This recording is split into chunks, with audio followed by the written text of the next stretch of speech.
शिवा गुरु दिहालाना जसा के मोटारिया चारा चावना कैली है साखिया। शिवा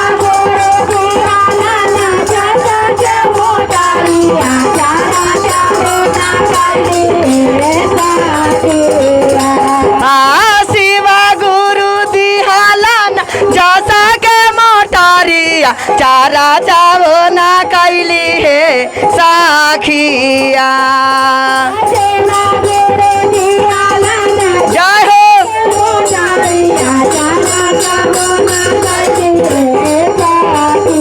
कैसे कामावा कराइते करते छुट्टियों ना मिलाल भजन वो न कैली है सखिया।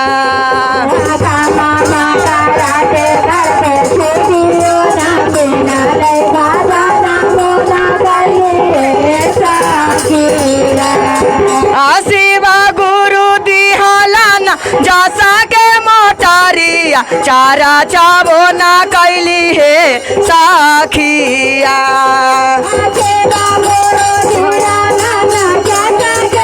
जय हो।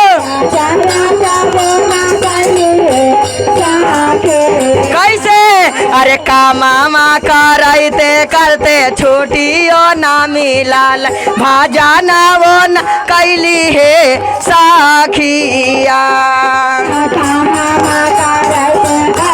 जय हो जय हो।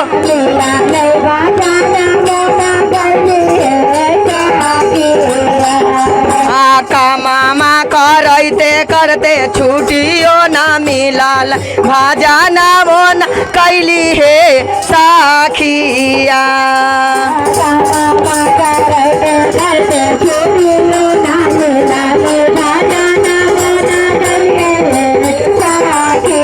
कैसे कहे के बाद बड़ा की पतोहिया मनवा के काड़ा आँखिया देखावई है साखिया।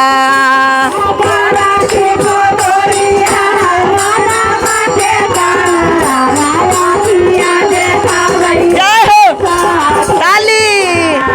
अरे बड़ा की पतोहिया मनवा के काड़ा आँखिया देखावई है साखिया।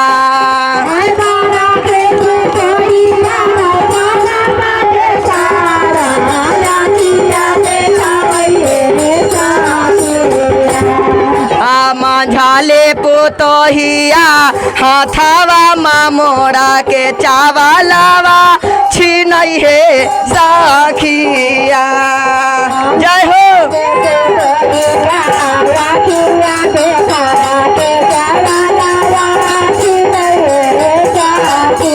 कैसे माझाली पातोहिया कैसे माझाली पातोहिया हाथावा मामोड़ा के चावलावा छीनई है साखिया।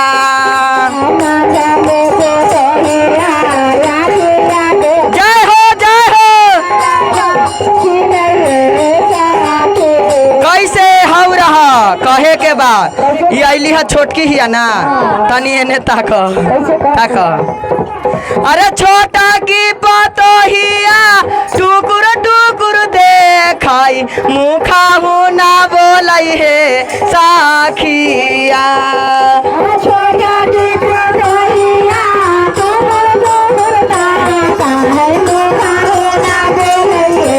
जय हो। छोटा की पतोहिया मुखा ना बोलाई टुकुर टुकुर ताकई है साखिया।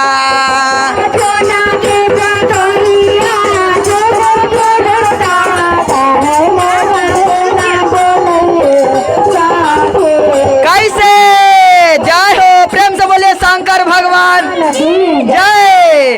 कैसे अबाड़ा रे जाता नावा से महाला बनावाली भोगा वो ना कैली है साखिया।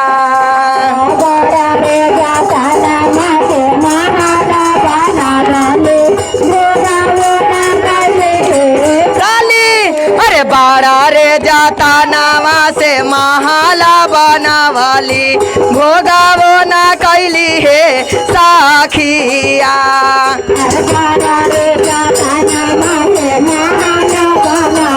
भोगावो ना कैली हे साखिया अरे शिवा गुरु दिहालन जसा के मोटारिया चारा चावो ना कैली गे बाहिनी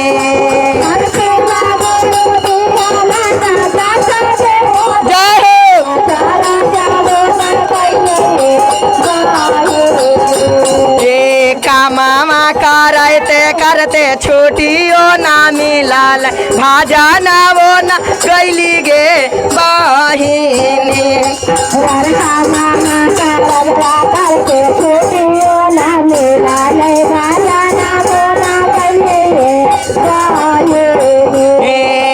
पहिला में दाया मांग दूसरा में चरचा तीसरा में नाम न करबई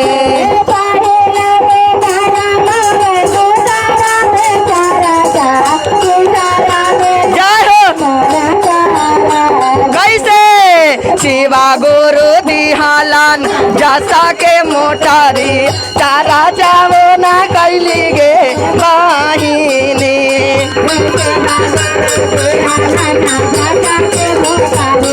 तारा जावो ना कैली गे बहिनी। प्रेम से बोलिए शंकर भगवान।